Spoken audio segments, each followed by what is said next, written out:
quero falar de uma bênção muito grande para nós. Hoje nós vamos então dar start na nossa campanha de jejum pelo nosso encontro.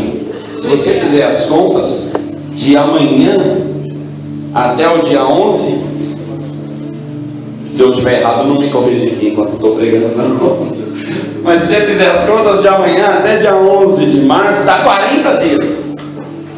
Estou certo? 40 dias. 40 dias na Bíblia é um número profético.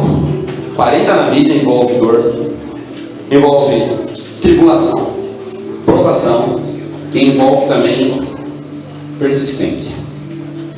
40 também envolve treinamento. 40 foi o número de dias que Jesus ficou com os discípulos depois que ressuscitou.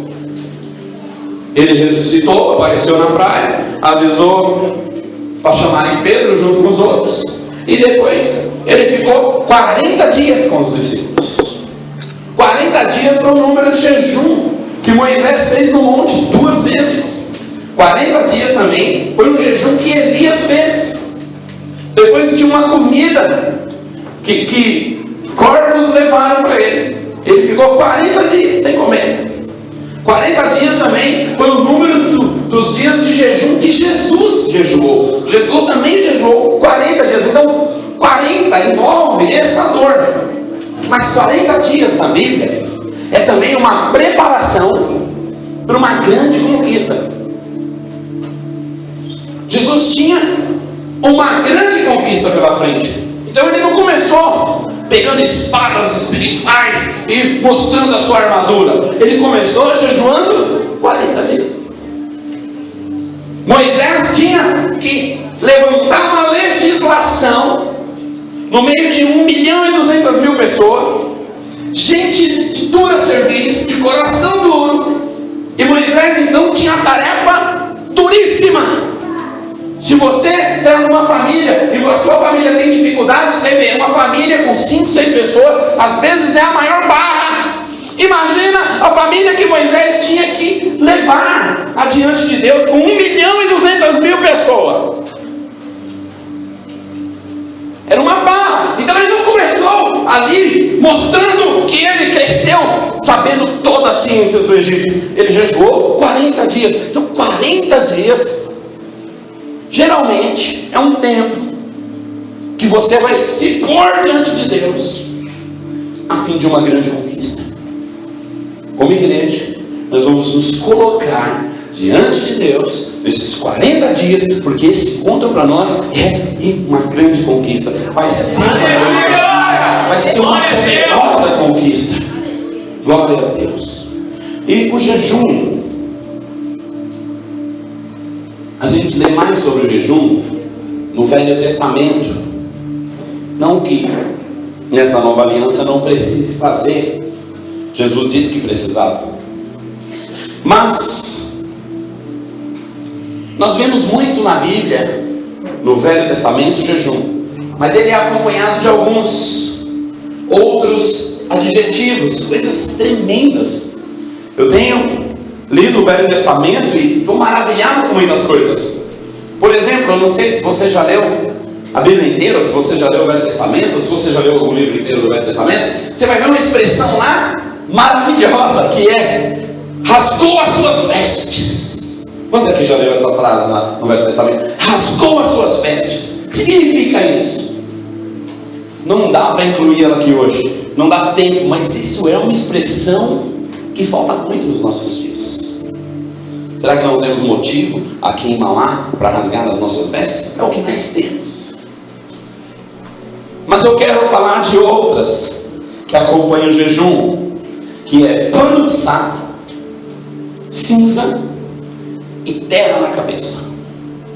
Essas 3 expressões eram ligadas em jejum.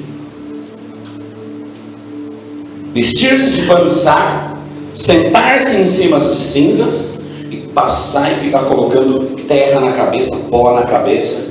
Então isso acontece no Velho Testamento muitas vezes. Eu estava vendo, acontece mais de 30 vezes. E acontece também numa das palavras em Apocalipse. Foi difícil para mim saber o que falar aqui hoje. Você tem 30 referências, mas tinha 3 que tem tudo a ver com a gente, tem tudo a ver com o nosso encontro, tem tudo a ver com a nossa vida. Por isso eu te garanto que no dia de hoje Deus vai te dar uma palavra certa para você ir longe na bênção de Deus. Tenho certeza disso. E essa palavra, ela vai exigir de você qual é o seu papel diante de Deus, qual vai ser o papel de Deus diante de você. O nosso papel é de jejum, mas eu quero então agregar em cima do jejum cinza, terra e pano de saco. Do que eram feitos esses panos de saco? Esses panos de saco eram um pano áspero. Ele era feito geralmente de silício ou de pelo de cabra. Imagina, mataram uma cabra, soltaram ali toda aquela capa dela, eles põem para secar, aquele corinho fino, aquilo vira meio que um tecido, e aquilo era o pano de saco da pessoa que tinha suas vestes, muitas vezes vestes, a Bíblia chama de vestes festivais, quando a roupa tinha mais de uma cor. Então roupas coloridas, você vai ver na Bíblia como vestes festivais. Por que festivais? Porque é dia festa, você não usa roupa melhor para ficar em casa, roupa melhor é para ir para a festa. Então por isso que era vestes festivais. E eles então tiravam essas vestes, e naqueles dias então se vestiam de pele de cabra, pano de saco. Isso está em Gênesis, Levítico, também em Reis, quando era para exercer humildade. Também no próprio Gênesis e Esther, quando eles estavam em um luto ou em uma tribulação, para ocasiões solenes de guerra, para expressar uma penitência, para expressar uma punição que foi dada ou que será dada, também para expressar uma época de calamidade. Você sabe, nós devemos vestir os panos de saco porque nós vivemos uma época de calamidades. O uso figurado dos panos de saco, porque não era apenas uma roupa de pobre, de muito pobre aliás, era sobre quem tinha punições pesadas. Era também figurado quando Deus queria dizer que ia abençoar alguém que estava em tristeza. Ele falava: eu vou tirar as roupas de saco que você está vestindo e te darei vestes de alegria. Quando você lê Isaías, vestes de louvor, aquilo é um contraponto das roupas de pano de saco. Também para apontar um severo julgamento de Deus. Os profetas usavam essas roupas para expressar profecias. Mas aonde se usa na Bíblia os panos de saco? Em qual ocasião dentro da Bíblia você deve usar essas roupas de pano de saco? Qual ocasião? Tem uns irmãos lá fora, vem com eles para mim lá, deixa eu ver se eles podem entrar para cá. Eu fico tão incomodado vendo os irmãos ali conversando.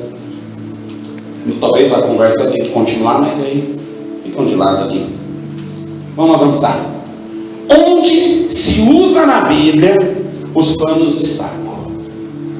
Pano de saco você usa em dias de luto.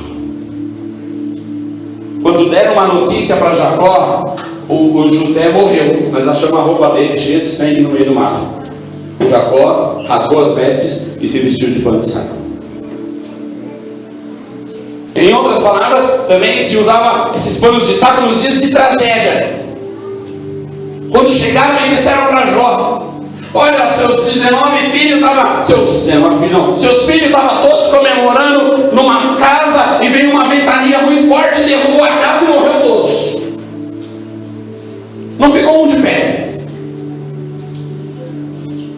momento, Jó também vestiu um pano de saco. Pano de saco também, você vai ver na Bíblia, quando esses homens se encontram meio que em becos sem saída, não tem para onde ir, eu não sei o que fazer agora. Então eles vestiam um pano de saco. Vestia também em situações desesperadoras. Quando o pânico instaurava, irmãos, houve uma ocasião lá em Israel que um rei da Assíria enviou um comandante chamado Senaqueribe. E esse Senaqueribe, ele rodeou a cidade de Jerusalém com 180 mil soldados.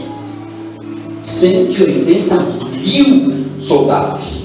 E eles mandaram uma mensagem: nós vamos destruir Jerusalém. É desesperador, não é?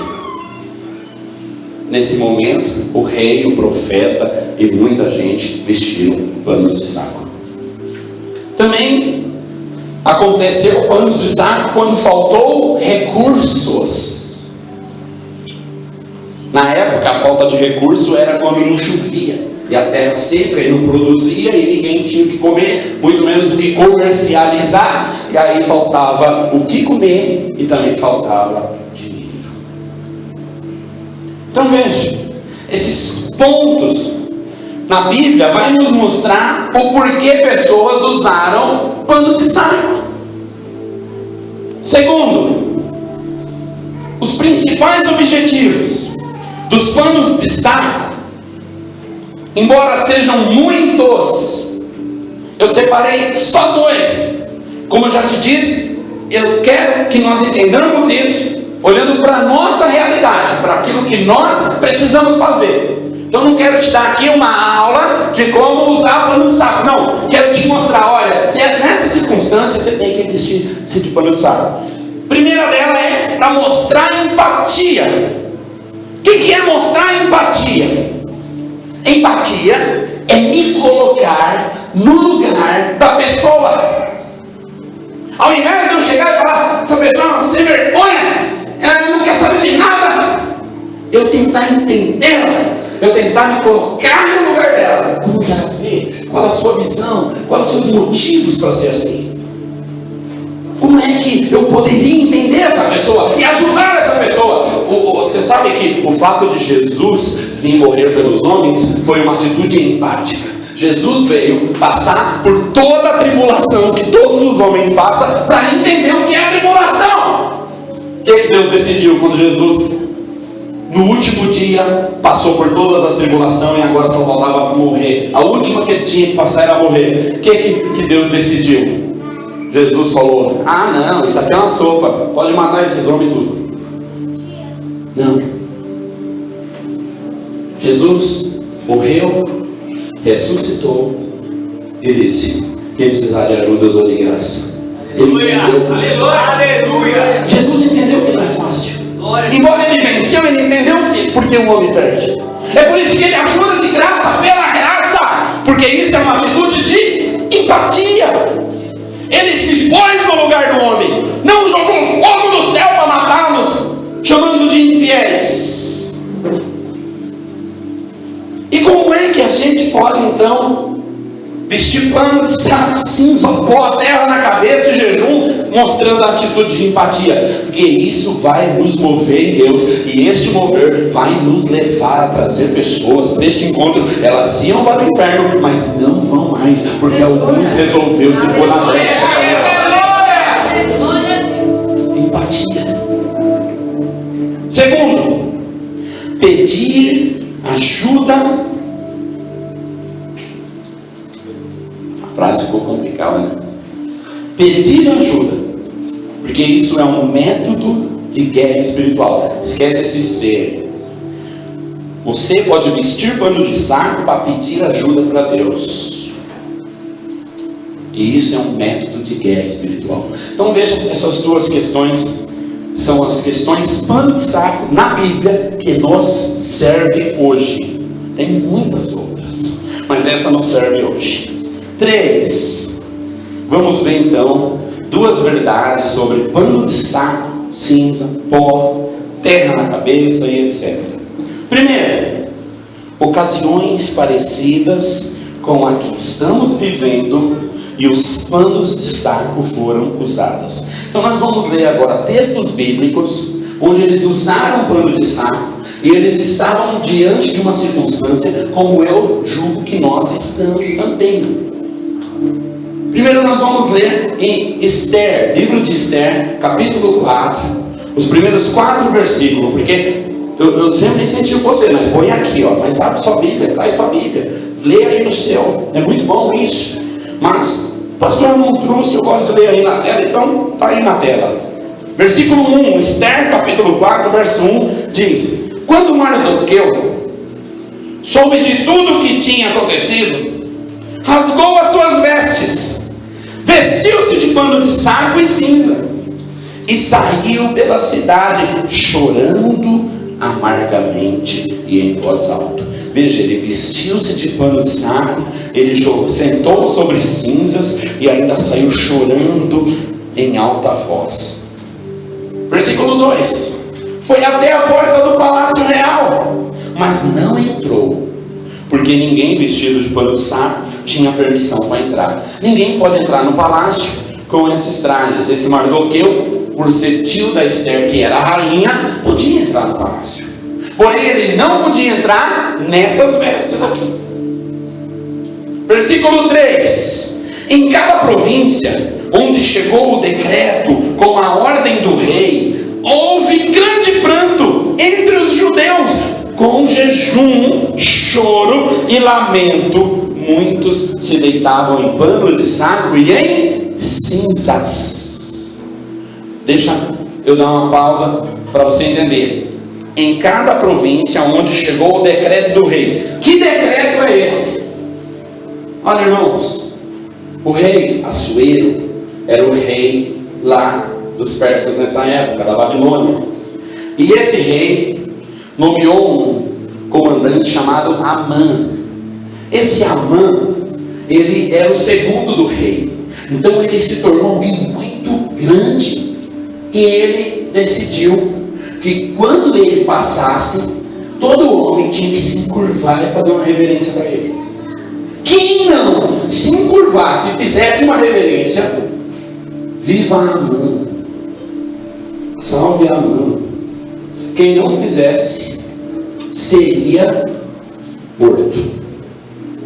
Só que ele não tinha poder para matar ninguém na Babilônia. O que aconteceu? Onde passava o Amã, todo mundo se curvava, todo mundo reverenciava.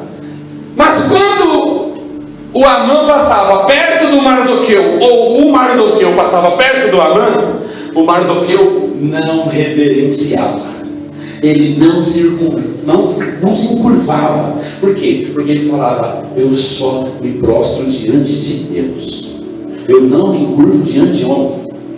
Eu sou judeu, eu só tenho um Deus na minha vida, eu não me curvo diante de homem nenhum.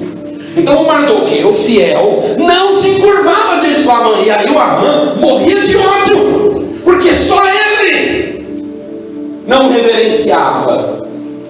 Só que esse Mardoqueu era tio da Esther, ele não podia fazer muita coisa contra. Então, tomado de ódio, esse Amã, um dia numa conversa com o rei, falou: rei, tem um povo aqui que não honra a Babilônia, não honra os deuses da Babilônia, não honra as pessoas da Babilônia. E o Senhor tinha que fazer um decreto para mandar matar essa gente de Israel.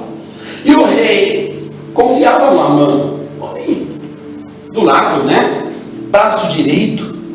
Não, vamos fazer a lei. Todo esse povo, tal, vai morrer. Fizeram a lei. Quando essa lei chegou, o Mordecai viu a lei, o que? Todo judeu vai morrer. Há milhares de judeus espalhados na Babilônia, a rainha judia. Aí ele rasgou as vestes, vestiu os panos de saco, passou cinza na cabeça e ficou em desespero. Por quê? Por causa dessa lei. Então aí você vai entender agora esse verso. Em cada província, quando chegou o decreto do rei, houve grande pranto. Então foi chegando esse decreto: o rei vai matar. Isso ia ser depois de um ano. Tem até a data. Eles iam ser mortos no dia 28 de fevereiro do outro ano. Dia 28 de fevereiro, todo homem judeu judeu, toda mulher judia na Babilônia deveria ser morta por causa desse decreto do rei. E ia matar todo mundo. Então todos, quando foi recebendo essa notícia, foi fazendo a mesma coisa, vestindo de pano de saco, fazendo jejum, passando cinza, porque ia ser uma tragédia na nação, ia ser uma tragédia entre o povo judeu, todos morrerem. Continua o texto dizendo: então vieram as servas de Ester e seus camareiros, e fizeram a saber do que a rainha muito se doeu, e mandou roupas para vestir a Mardoqueu, e tiraram o pano de saco. Porém ele não aceitou. Quando a rainha soube do plano, ela ficou mal, e ela falou para as suas servas: leva a roupa para o Mardoqueu, eu preciso que ele venha aqui, eu preciso que ele converse. Sabe o que ele fez? Eu não vou vestir essa roupa coisa nenhuma, eu não vou tirar esse pano de saco. E ele falou: manda o recado para a rainha, ela está do lado do rei, então ela tem que interceder diante do rei por nós.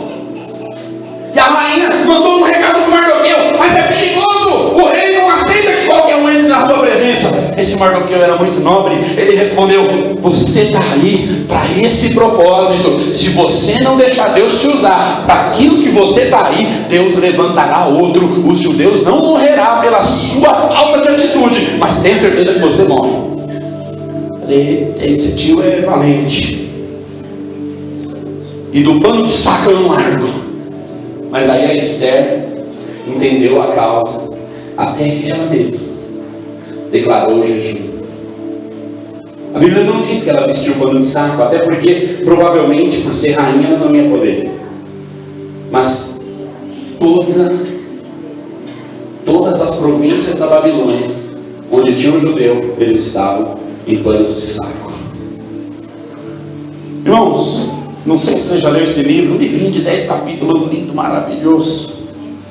Mas essa nação ia passar por um massacre de judeus. E aquela situação de morte ia acabar em morte mesmo.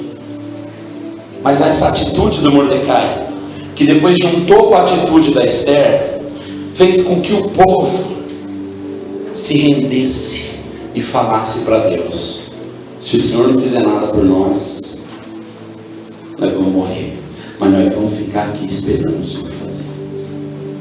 Irmãos, eles não foram afiar armas, eles não levantaram um soldado entre eles, eles não criaram uma rebelião na Babilônia, eles não gritaram injustiça, traição. Eles confiaram em Deus. Aleluia. No fim da história, a rainha inverte as coisas. O Amã enforcado na forca que ele mesmo mandou fazer para enforcar o Mardoqueu. O próprio Mardoqueu depois faz um novo decreto com o rei, manda para toda a província da Babilônia. Era um decreto que anulava aquele. Então, esses irmãos, quando vestiram pano de saco, sentaram em cinzas, eles conseguiram a graça e a bênção de Deus. Haverá sempre um massacre na nossa cidade. Não virá o dia em que os judeus dessa cidade serão perseguidos para morrer. O perseguidor não é Amã. O perseguidor nos dias de hoje é Satanás. E as pessoas que estão sendo presas para ele, a fim de que ele mate, são nossos primos, irmãos, parentes, mães, tios, tias, amigos, sei lá quem. Haverá sempre um massacre e haverá sempre alguém tentando destruir os moradores dessa cidade. Mas nós é que somos hoje o Mardoqueu e a Ester. Se alguém tem que fazer alguma coisa nos dias de hoje para essa cidade, somos nós. Deus não vai invadir o gabinete do prefeito da cidade e começar a escrever leis com a mão dele, porque Deus não vai usar o prefeito da cidade. Deus usa o seu povo. Nós somos o povo de Deus. Glória a Deus. Segunda questão: Jonas. São livros do Velho Testamento apaixonantes, que são maravilhosos. O livro de Jonas mostra também essa figura. Capítulo 3, do versículo 5 a 8, diz assim, o verso 5: os ninivitas creram em Deus, proclamaram jejum em do maior ao menor, se vestiram de pano de saco. Todos eles. Quando a notícia chegaram ao rei de Nínive, ele se levantou do trono, tirou seu manto real, vestiu-se de pano de saco e sentou-se sobre cinzas. Verso 8: cubram-se de pano de saco homens e animais, e todos clamem a Deus com todas as suas forças. Deixem os maus caminhos e a violência. É uma história tremenda, porque Deus chamou o profeta Jonas e falou: vai a Nínive e prega lá que a cidade vai ser destruída. Então esse profeta ficou com medo de ir lá pregar, e ele pensou: vão me matar lá, eu não vou lá pregar. É uma cidade má, é uma cidade de gente perigosa, eu não vou poder ficar lá. Então esse profeta pegou um navio que ia para Tarsis e se escondeu no navio. Chegando, aquele navio está para afundar. Veja, irmãos, Jonas é a salvação única que Deus tem para Nínive. E ele, pelos caprichos dele, resolve ir embora para Tarsis. Quando Deus resolve salvar, ele salva ou não salva? Salva. Mas se ele resolveu o que é com Jonas, é com Jonas. Você conhece a história, o barco vai afundar, o Jonas revela que o problema é ele, joga ele no mar, vê um peixe, engole ele, leva ele e cospe ele em Nínive. Chegando em Nínive, ele levanta e fala: vamos, já que o peixe me trouxe, estou aqui, vou fazer o que o Senhor me disse. Aleluia. Navegou 3 dias na barriga do peixe. Era longe, ou o peixe ficou dando volta com ele e não fazia digestão. Acho que o peixe falou: vou cuspir essa carne que está ruim. Cuspiu bem em Nínive. Eu sei que, caindo em Nínive, ele começou a pregar. Qual era a pregação de Jonas? Hilária. Em 40 dias Deus vai destruir essa cidade. Jonas ficava o dia inteiro andando na cidade falando isso. Aí no outro dia Jonas levanta, a hora de pregar. Em 39 dias Deus vai destruir essa cidade. Aí no outro dia, outra pregação. Jonas estava fazendo aqui um mês, 40 dias, ele ia pregar 40 vezes. Em 38 dias Deus vai destruir essa cidade. E foi indo.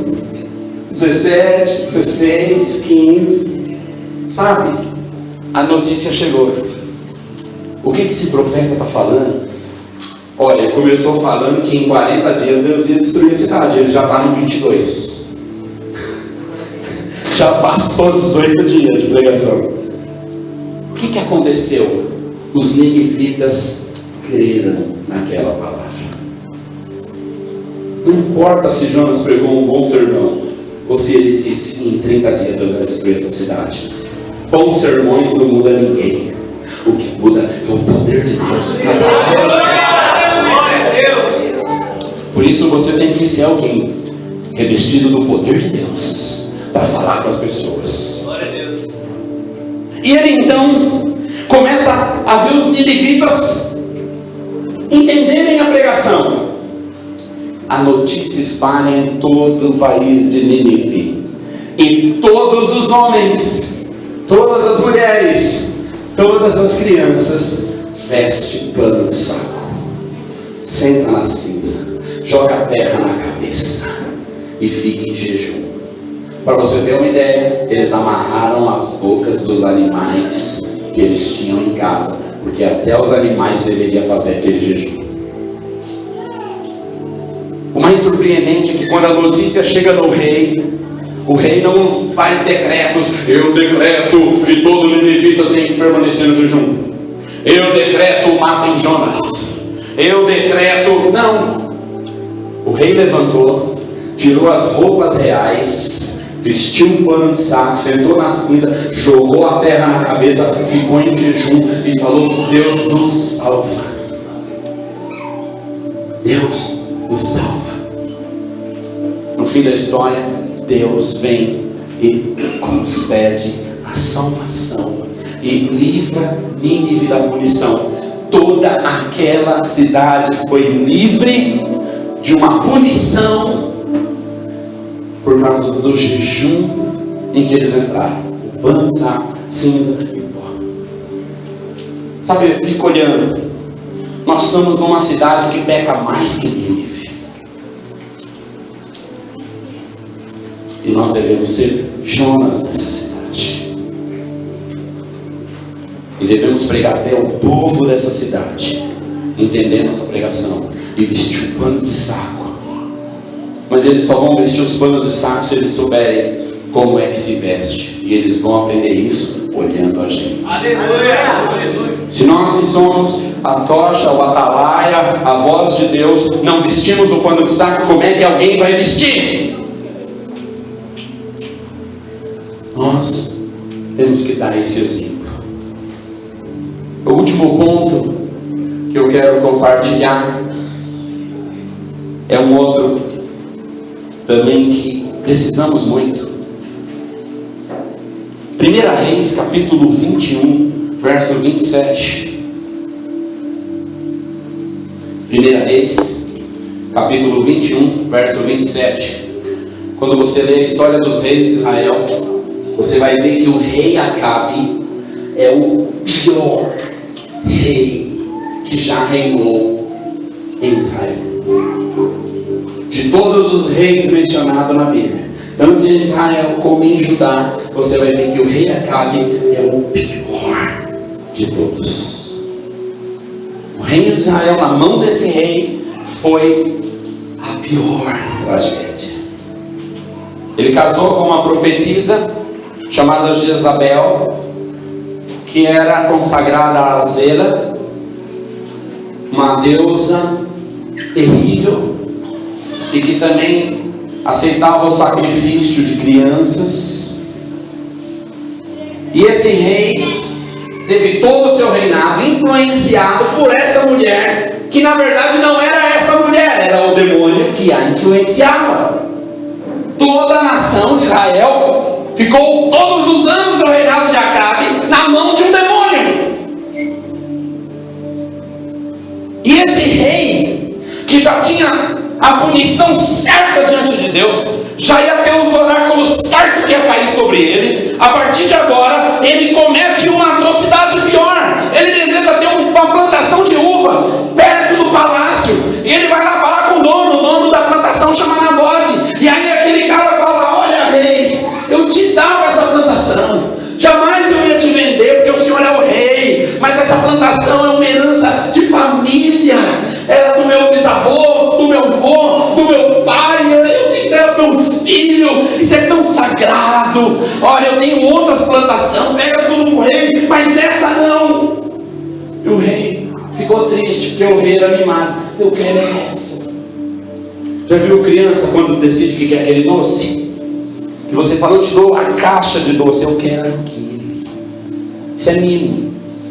E o rei era animado. A mulher dele arquitetou um plano, levantou acusadores falsos contra o Nabote, e aí levaram ele, a família dele, num lugar e apedrejaram todos, até que todos morreram. Ela pegou a propriedade do homem e deu para o rei. Toma, você queria esse pé de uva aqui do lado? Desceu. E ele pegou o pé de uva para chupar a uva. Deus enviou um profeta e falou: vingarei o sangue de Nabote sobre você. Oh, irmãos, eu imagino que aquele rei ia ver o que é uma mão forte decidindo se vingar. Ele teve uma atitude, que é essa aqui. Quando Acabe ouviu essas palavras, rasgou suas vestes, vestiu-se de pano de saco e jejuou. Passou a dormir sobre os panos de saco e agia com mansidão. Não, pastor, esse tipo de rei não funciona vestir pano de saco, não. Olha como ele é maligno. Deus não recebe jejum de gente do mal. Deus recebeu. Deus chamou o profeta e falou: você viu como Acabe tem andado? Como se arrepende? Como está mal pelo que eu falei? Eu o livrarei de ver a destruição sobre a sua família. Deixa eu te falar, pano de saco também é para arrependimento. Tem coisas que nós nunca conseguimos parar de fazer. A gente vai errando a vida inteira e nunca consegue parar de errar. E a gente fala: o que eu faço? Tem dia que você tem que fazer que nem esse Acabe. Senhor, eu vou rasgar minha roupa, eu vou vestir um pano de saco, eu vou dormir em pano de saco, eu vou jejuar, eu vou mudar, eu preciso vencer isso. E quando isso acontece, o poder de Deus vem e nós nos tornamos vencedores. Mas a segunda questão dava essas 3 informações. A primeira, a ruína dos judeus na Babilônia. Todos iam morrer, e eles então levantaram pano de saco, cinza, pó, jejum, e Deus livrou eles. A segunda, lá em Nínive, Jonas estava pregando, o tempo ia acabar, a cidade ia ser destruída, e todos colocaram um pano de saco igual o rei, e eles se levantaram ali, chorando, pranteando, jogando cinza na cabeça, e Deus veio em favor deles e livrou. Depois, em terceiro lugar, esse rei maligno, mau, cheio de crueldades, veio também a mão de Deus, quando ele se arrepende, e não pune, aceita o arrependimento. E essas ocasiões, como elas se dariam hoje para nós? Porque você pode se perguntar, bonito, gostei, mas o que tem a ver comigo? E aí? Tá, eu vou ter que parar de usar aqui essa camisa, essa calça, matar uns cabritos aí, me enrolar todo? Vou te mandar para o manicômio se você fazer isso. Vê lá se Deus quer que você se veste com roupa de cabrito. E eu acho que com essa poluição de hoje, se você se vestir com roupa de cabrito, vai dar um verme naquela roupa que você vai acabar morrendo. Não é isso que Deus quer de nós. Essa expressão, vestir-se em pano de saco, é a expressão que quer dizer: eu vou agora ter um fim com Deus, eu vou confiar só em Deus. É para jejuar? Eu tenho uma pergunta, eu vou fazer esse jejum. Eu vou nesses dias passar fome sim, eu vou ficar sem comer sim, eu vou orar sim, porque nesses dias esta minha humilhação diante de Deus vai ser a prova do que o meu coração espera dele. É assim que hoje nós vamos nos vestir de pano de saco, passar cinza na cabeça, e aí, tá vendo? Não, sol, vou tomar um Sunday. Aí você fala: eu estou sentado aqui nesses panos de saco, eu não vou tomar Sunday coisa nenhuma, eu não vou tomar açaí coisa nenhuma, eu não vou ir comer comida japonesa coisa nenhuma. Não vou, porque eu estou aqui no meu pano de saco, passando cinza na cabeça, terra, pó, porque eu quero ver a mão do Senhor. Glória a Deus. Não é que ficar sem comer vai fazer Deus achar você: ai, coitadinho, está com fome, cadinho, deixa eu abençoar ele. Não! É porque se a gente come, a gente sente fome, imagina sem comer. Fala a verdade. Eu estou falando de mim, de fome de comer, eu não entendo, irmãos. É por isso que quando eu fico nesses jejum, eu fico com fome o tempo inteiro. E tem madrugada que eu acordo com fome. Aí eu lembro, não posso comer. Aí eu olho para o Senhor e falo: mas o Senhor vai pôr a mão. Aleluia. Essa fome aqui é um sinal de que, oh Deus, eu estou esperando em ti. Eu não vou fazer, eu não vou pensar que vai dar certo, eu não vou ficar pensando positivo, eu vou crer que o Senhor vai fazer. Aleluia! Sabe? E nós temos então 2 esferas para entrar nesse jejum e pano de saco e cinza e terra na cabeça. A primeira esfera é pessoal. Não é porque é o jejum do encontro que você vai ser abençoado só vendo as pessoas lá do encontro serem abençoadas. Você vai ser abençoado porque Deus é abençoador. Então você tem que, nesse jejum, ter os seus motivos pessoais. Qual motivo hoje é suficiente para você vestir-se de pano de saco? Eu até separei alguns. Ali aí já? Meu slideiro ali é adiantado demais. Vou pôr uns slides assim, ó, calma aí. Aí ele lê assim, ele, opa. Que eu fico falando aqui, os irmãos ficam lendo. Bom, você pode se colocar aqui em pano de saco para mudanças de emprego, ou para sair do desemprego. Tanto tempo desempregado, é tanto tempo desempregado, você fala, vou vestir pano de saco, eu vou passar cinza na cabeça, eu vou crer, Deus vai me dar um emprego, Deus vai me dar um emprego. E no fim Deus vai te dar um emprego. A conversão de alguém, ou uma crise geral, a conversão de determinada pessoa X difícil, ou a confirmação, preciso que Deus confirma algo na minha vida, é para fazer isso. Aí você tira esses 40 dias e veste seus panos de saco e fica diante de Deus. Ou luz para ver alguma coisa que você não está vendo, ou a proteção de Deus, e outros motivos mais. Quais são os seus motivos? Por que você deveria hoje passar 40 dias de jejum, orando, crendo? Por que motivo? Essa é a esfera pessoal.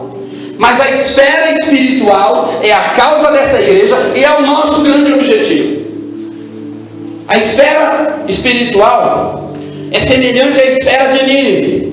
Todos ali iam ser destruídos. Agora eu queria que você pensasse em alguém próximo da sua família que não converte. Pensa aí. Pai, marido, esposa, filho, neto. Pense em alguém, primo. Veja, essa pessoa não converte. Essa pessoa está em Nínive. Essa pessoa vai vir sobre ela a destruição. E a destruição vai levar essa pessoa para o inferno. Mas sabe, quando você mora perto dessa pessoa, isso dá até um nome de um filme. A salvação mora ao lado.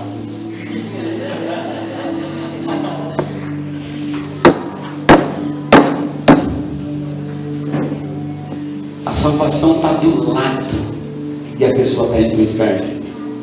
Isso não é motivo de rasgar as vestes, vestir pano de saco, de cabrito, de silício, cinza, pó, terra, jejum, oração. Não vai para o inferno, porque eu estou aqui, tem um valente aqui, não vai para o inferno. Senhor, eu estou no pano de saco, porque essa pessoa tem que ir para o céu. Isso é uma esfera espiritual. As pessoas da nossa cidade vai a maioria no inferno. E o que nós estamos fazendo? Com vestes festivais, dançando, cantando, comendo, feliz. Deveríamos estar tristes, chorando, pranteando, jejuando, orando e falando: Deus, muda a situação dessa cidade. Se toda a igreja se vestir de pano de saco, será como a cidade de Nínive inteira salva. Milhares de pessoas serão transformadas e abençoadas. E nós temos motivos aqui nessa igreja. Vamos ver quais são. Os motivos são o nosso encontro, os 2 cultos que nós temos feito, e o culto da manhã tem uma unção fresca, maravilhoso. Como é bom cultuar Deus de manhã. Os prédios, irmãos, Deus tem nos dado os prédios, tem um ali do lado, já estão oferecendo do lado aqui, já pensou, daqui a pouco dali. Oh Deus. Você sabe que quando te oferecem coisas, pode ser um sinal de Deus só, não é que é para você pegar aquilo. É como se Deus estivesse falando: sabe o que Ele está te oferecendo? Ele estão me vendo em você. Quando me vê em você, creio que você pode. É um sinal. Às vezes as coisas não é para você fazer, é só para você falar: Deus está mostrando que é para mim, creio mais. crê em algo maior. Por isso que também um dos motivos é nossos 300 membros abrir os novos rios de Deus, ter empreendedores na igreja, motivos da igreja, tem os seus motivos, nós temos motivos para nesses 40 dias lamentar, prantear, chorar diante do Senhor, para que Ele nos dê uma grande vitória. Se coloque em pé. Aleluia. E para você não imaginar que isso é coisa do Velho Testamento, eu vou encerrar dentro de um versículo lá em Apocalipse.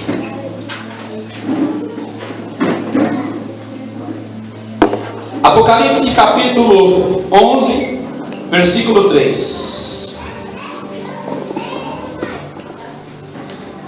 Olha o que diz: darei poder às minhas duas testemunhas, e elas profetizarão durante 1260 dias, vestidas de pano de saco. Essas duas testemunhas são dois personagens que pregam o evangelho nos dias da tribulação. Porque nos dias da tribulação, as igrejas, os pastores não vão ter essa coragem, porque ficaram, não foram arrebatados. Então essas duas testemunhas, vestidas de pano de saco, vão pregar o evangelho durante esses 3 anos e meio. Mas hoje nós não estamos nas tribulações, mas nós devemos pregar o evangelho vestido de pano de saco, crendo, desejando. Eu queria orar com você, irmãos, para que nós levássemos esse jejum diante de uma questão tão séria, e que você fosse nesse jejum pelos seus motivos e pelos motivos da igreja.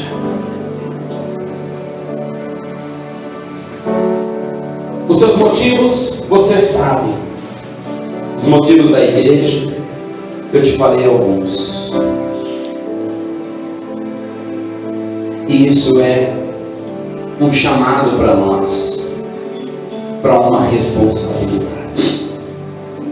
Eu vou estar nesse jejum de vestes rasgadas, com panos de saco, passando cinza na cabeça, jogando terra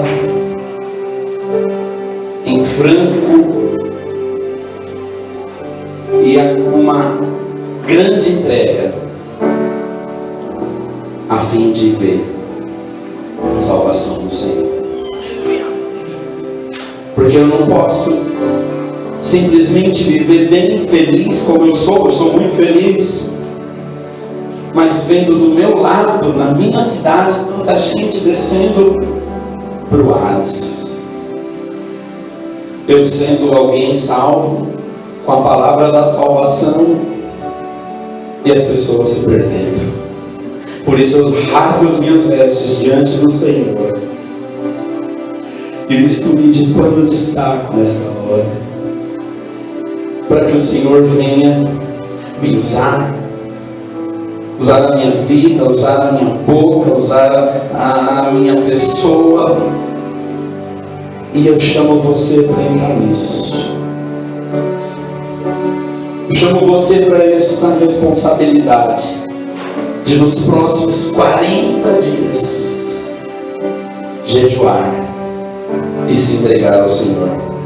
Domingo que vem nós vamos aprender como é que se entrega, e nós vamos usar um personagem que também se vestiu de pano de saco. O nome dele é Daniel. Ele teve 4 atitudes de entrega, e nós vamos ter essas 4 atitudes. Mas hoje o que eu e você precisamos é dizer sim para o Senhor. Senhor, conta comigo, porque a partir de amanhã eu estarei em jejum, em pano de saco, em cinza e em pó. Que o Senhor fale comigo, que o Senhor fale contigo. Oh, louvado seja Deus. Vamos cantar um cântico. Os olhos revelam que eu nada posso esconder e que não sou nada sem ti. Tudo sabes de mim quando sondas meu coração, e tudo podes ver bem dentro de mim. Leva minha vida a uma só verdade, e quando me sobras, nada pode faltar. Leva minha vida a uma só verdade, e quando me sondas, nada pode faltar. Sei que a tua fidelidade leva minha vida mais além do que eu possa imaginar. Sei que não posso negar que quando olhas para mim, me enche da tua paz. Você tem isso, mas muitas pessoas não têm. E eu e você precisamos levar isso para essas pessoas. O olhar do Pai amoroso, o olhar de um Pai salvador. Por isso, nesses dias, querido irmão, querida irmã, esqueça um pouco de você e tenha uma atitude de empatia para com os perdidos, para com os que, se morrerem, estarão no inferno. E deixa Deus te usar como um soldado, um guerreiro na guerra de Deus. Porque a guerra de Deus nos dias de hoje não é com os homens, mas é com as hostes espirituais da maldade, para que os homens que por estas hostes são dominados possam abrir os olhos. Por isso a nossa atitude de jejum, a nossa entrega de jejum, a nossa oração diante de um jejum é uma guerra espiritual que salva pessoas.